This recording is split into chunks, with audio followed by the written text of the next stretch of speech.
India के city Agra में Mughal empire के आर्किटेक्ट्स का एक मास्टरपीस है जिसे पूरी दुनिया ताजमहल के नाम से जानती है। 42 एकर्स में फैला हुआ ये मौजोलियम दूर से ही चमकता है और इसके आसपास खूबसूरत गार्डन्स हैं, लेकिन इसके ऊपर आज भी दुख और गम के बादल मंडराते हैं। देखने वालों को ये खूबसूरत बिल्डिंग जो करीब 400 साल पहले बनाई गई थी, न सिर्फ अपने टाइम की सबसे बड़ी और शानदार बिल्डिंग लगती है, बल्कि आज भी दुनिया का 7th वंडर है। 20,000 वर्कर्स ने दिन रात मेहनत करके इस ग्रैंड स्ट्रक्चर को बनाया था और इसमें 1 या 2 साल नहीं बल्कि पूरे 22 साल लगे थे। अगर आज के हिसाब से इसकी वैल्यू एस्टिमेट करें तो ये प्राइसलेस मार्बल मौजोलियम एस्टोनिशिंगली $1 बिलियन से भी ज्यादा का है, जो 7,500 करोड़ रुपीस से भी ज्यादा होता है। इस बिल्डिंग में मुगल आर्किटेक्ट्स की कारीगरी के कई निशान दिखते हैं, जिनकी तारीफ आज भी दुनिया के टॉप इंजीनियर्स करते हैं। इस बिल्डिंग को इस तरह डिजाइन किया गया था कि मेन गेट के पीछे से देखने पर यह काफी बड़ा दिखाई देता है, लेकिन जैसे जैसे कोई मेन गेट के पास आता है, इसका साइज ऑटोमेटिकली कम होता हुआ दिखाई देता है। ये mind boggling trick Mughal architects ने पहली बार इस्तेमाल नहीं किया था। इसके चारों तरफ जो 4 मिनरेट्स हैं, वो परफेक्टली वर्टिकल नहीं है,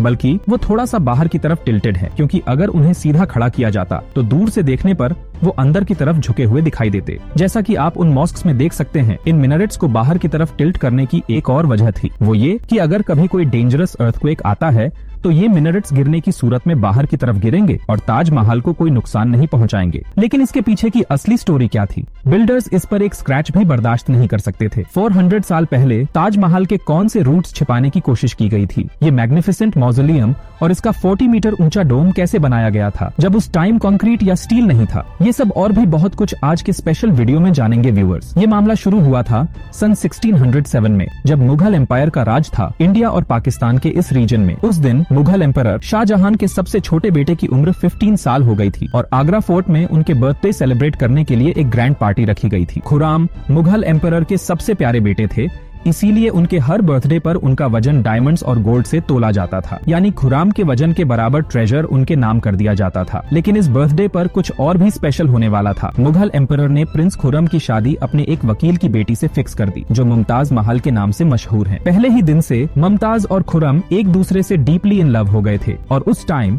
किसी को नहीं पता था कि ये लव हमेशा के लिए रहेगा। अगले 10 इयर्स तक प्रिंस ने कई बैटल्स लड़ी और उनमें काफी सक्सेस हासिल की। इसी वजह से एम्परर उनकी अचीवमेंट से खुश होकर उन्हें शाहजहां का टाइटल दिया, जिसका मतलब होता है king of the world. Shahjahan की टोटल 6 वाइफ्स थीं, जो आगरा फोर्ट के हारेम में रहती थीं। इन 6 में से वो मुमताज से सबसे ज्यादा प्यार करते थे और इसीलिए वो अपना ज्यादातर टाइम उनके साथ बिताते थे। टाइम बड़ी तेजी से गुजर रहा था और 4 इयर्स बाद 1621 में मुगल एम्परर की अचानक डेथ हो गई। शाहजहां, जो मुगल एम्पायर में ऑलरेडी काफी फेमस हो चुके थे और एम्परर के फेवरेट सन थे, अपने फादर की डेथ के 7 इयर्स बाद 1628 में थ्रोन पर बैठे। पूरा मुगल एम्पायर अपने न्यू एम्परर से बेहद खुश दिख रहा था। ये वो पीरियड था जब मुगल एम्पायर अपने पीक पर था, न सिर्फ पूरे इंडिया और पाकिस्तान पर, बल्कि अफगानिस्तान के कुछ हिस्सों पर भी राज कर रहा था। सारे डिसीजंस शाहजहां खुद लेते थे। हालांकि मुमताज महल उन्हें बिहाइंड द सीन्स एडवाइस देती थी, लेकिन किसी को नहीं पता था कि ये खुशियां जल्द ही मातम में बदलने वाली थी। उन्हें थ्रोन पर बैठे हुए सिर्फ 1 साल ही हुआ था कि मुगल एम्पायर को फिर से एनिमीज का सामना करना पड़ा। अगले 2 इयर्स तक ये वॉर चलती रही और शाहजहां ने इस वॉर में काफी सक्सेस हासिल की। लेकिन जैसे ही शाहजहां इस विक्ट्री को सेलिब्रेट करने वाले थे, उन्हें एक ट्रैजिक न्यूज मिली। मुमताज महल,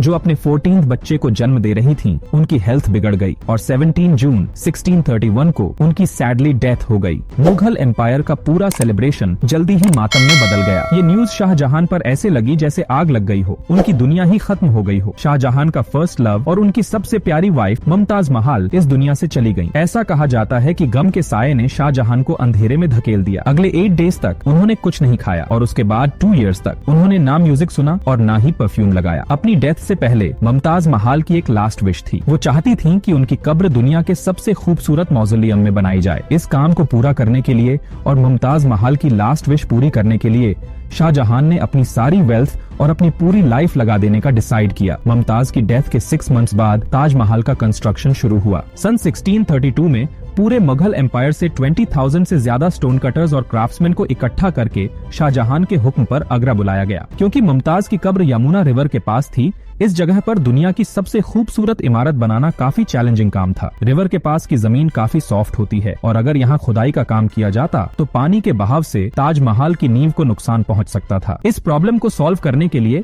मुगल इंजीनियर्स ने सबसे पहले जमीन के नीचे कई सारे वेल्स खोदना शुरू किए। लेबरर्स इन वेल्स को तब तक खोदते रहे जब तक ड्राई लैंड दिखाई ना दे। इन वेल्स को स्टोन्स और क्ले से भर दिया गया और फिर उनके ऊपर बड़े बड़े स्टोन कॉलम्स खड़े किए गए। ये सारा काम करने के लिए लेबरर्स के साथ साथ हाथियों की एक बड़ी आर्मी का भी यूज किया गया। मुगल इंजीनियर्स की स्ट्रेटेजी काम कर गई और अब एक स्ट्रॉन्ग फाउंडेशन तैयार हो गया था जो सॉफ्ट जमीन पर स्टील की तरह खड़ा था। फाउंडेशन के बाद बारी थी एक ऐसे बिल्डिंग डिजाइन की जो पहले कभी नहीं देखा गया था। एक ऐसा डिजाइन जो पिछले सारे रिकॉर्ड्स तोड़ दे। ताजमहल के डिजाइन का आइडिया शाहजहां के एंसेस्टर्स की टूम से लिया गया था। मिनरेट्स का आइडिया उनके फादर की टूम से आया। बिल्डिंग कोर उनके ग्रैंडफादर की टूम से इंस्पायर्ड था और डोम उनके अंकल की टूम से इंस्पायर्ड था। जब इन सब एलिमेंट्स को कंबाइन किया गया तो एक मैग्निफिसेंट और ग्रैंड डिजाइन सामने आया। बिल्डिंग स्ट्रक्चर बनाने के लिए साइट पर लाखों नहीं तो करोड़ों ब्रिक्स का यूज किया गया। ये कोई आसान काम नहीं था और हर गुजरते दिन के साथ अनगिनत अमाउंट में पैसा खर्च हो रहा था। रॉयल ट्रेजरी तेजी से खाली हो रहा था, लेकिन शाहजहां को किसी चीज की परवाह नहीं थी। वो बस किसी भी कीमत पर ये काम पूरा करना चाहते थे। ऐसा कहा जाता है कि ताजमहल के कंस्ट्रक्शन में इतने लोग लगे हुए थे कि आसपास के एरियाज में खाने पीने की चीजें बंद हो गयी। 20,000 लेबरर्स और आर्टिजन्स की डिमांड को पूरा करने के लिए शाहजहां ने आसपास के सभी रीजन से आगरा में ग्रेन मंगवाया। सालों की कड़ी मेहनत के बाद बिल्डिंग स्ट्रक्चर कंप्लीट हो गया और अब इसे मार्बल से सजाने का टाइम आ गया था। ये मार्बल राजस्थान से लाना था जो आगरा से 400 किलोमीटर दूर है। क्योंकि मकराना मार्बल आज भी दुनिया का फाइनेस्ट मार्बल माना जाता है, शाहजहां ने सारा मकराना मार्बल ताजमहल के लिए रिजर्व कर लिया था। यानी जब तक ताजमहल की डिमांड पूरी नहीं हो जाती किसी को भी ये मार्बल खरीदने की परमिशन नहीं थी। हजारों टन भारी मार्बल को राजस्थान से आगरा 1000 एलिफेंट्स की मदद से लाया गया। ताजमहल का खूबसूरत डोम इतना बड़ा है कि इसका साइज आंखों से देखकर ही अंदाजा लगाया जा सकता है। आजकल ऐसे डोम्स स्टील स्ट्रक्चर्स पर आसानी से बनाए जा सकते हैं, लेकिन 400 साल पहले उनके पास 40 मीटर ऊंचा डोम बनाने के लिए सिर्फ स्टोन्स का सहारा था। इस डोम को बनाने के लिए मुगल इंजीनियर्स ने जो स्ट्रेस कैलकुलेशंस किए थे उनकी तारीफ आज के इंजीनियर्स भी करते हैं। ताजमहल की फिनिशिंग के लिए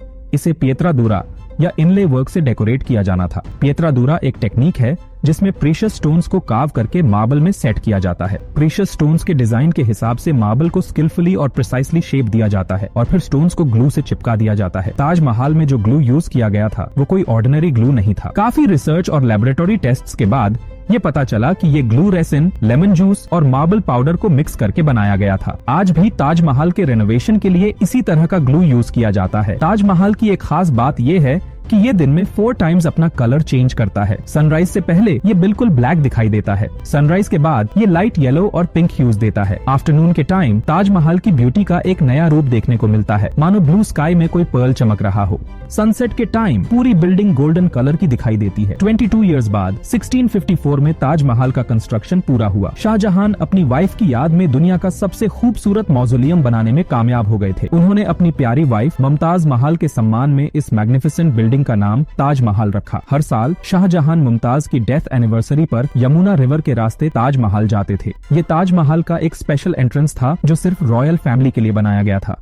इस एंट्रेंस की वॉल्स पर खूबसूरत कार्विंग्स बनी हुई थीं, जो शायद सिर्फ रॉयल आंखों के लिए ही थीं। हालांकि शाहजहां का सबसे एक्सपेंसिव प्रोजेक्ट पूरा हो गया था, लेकिन ये मुगल एम्पायर को बर्बादी की कगार पर ले आया। 4 इयर्स बाद 1658 में शाहजहां के ही बेटे ने उन्हें ओवरथ्रो कर दिया और मुगल एम्पायर का एम्परर बन गया। शाहजहां, जिन्होंने पिछले 30 इयर्स से थ्रोन संभाला था, उन्हें आगरा फोर्ट में कैद कर दिया गया। शाहजहां को बस एक ही फैसिलिटी दी गई थी, वो ये कि वो जिस रूम में कैद थे उसकी विंडो से ताजमहल देख सकते थे। 8 इयर्स कैद में रहने के बाद 74 साल की उम्र में शाहजहां की डेथ हो गई। अब उनका मुमताज से मिलने का टाइम आ गया था और उन्हें ताजमहल में ही दफना दिया गया। उम्मीद है आपको ये वीडियो पसंद आया होगा और आप इसे शेयर भी करेंगे। आपके प्यारे कमेंट्स के लिए बहुत बहुत धन्यवाद। मिलते हैं नेक्स्ट अमेजिंग वीडियो में।